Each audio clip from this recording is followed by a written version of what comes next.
Welcome to the new TaraElla News, where we examine the latest political and cultural news from the perspective of upholding classical liberal values like individual freedom, equal opportunity, and free speech. We'll be doing this on most days of the week. Subscribe if you are interested. The news headlines in the past few days have been dominated by the feud between President Trump and a squad of 4 left-wing Democrats: AOC, Ilhan Omar, Rashida Tlaib, and Ayanna Pressley. As a classical liberal and a free speech absolutist, my perspective is simple.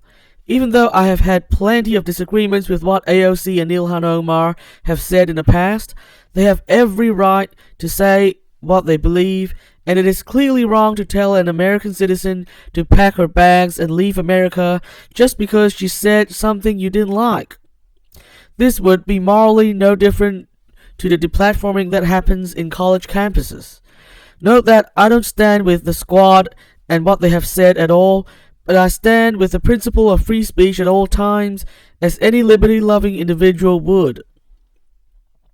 Looking at the controversy from another angle, many people have also asked the question of why would President Trump give 4 very junior congresswomen so much attention? And I think here lies the more important lesson. In fact, many right-wing commentators have already given the game away.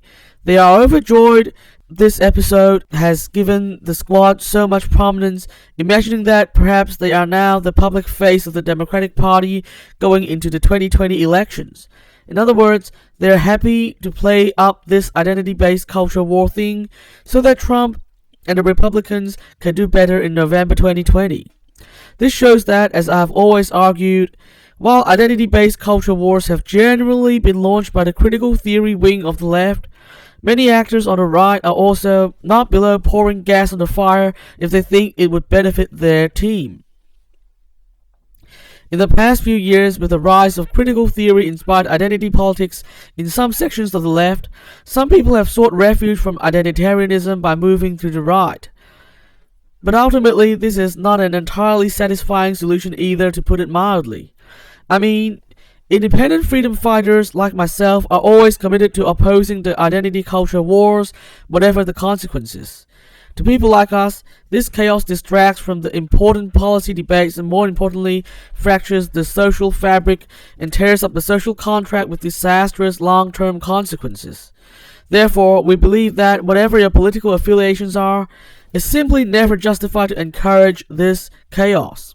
On the other hand, commentators on networks like Fox News love to say that they are in the same fight as ourselves, especially when they denounce the latest outrage in college campus politics.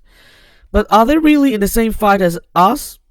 I think their rather positive takes on the events of the past few days and their strong focus on the potential boost for Trump going into 2020 speaks volumes on what their real priorities are. That's all for today. I'll be back next time to discuss another big idea. Subscribe if you want to follow our story. The transcripts are available on my website and my Medium profile. And remember to resist the hive mind and stay individualistic. The world depends on it.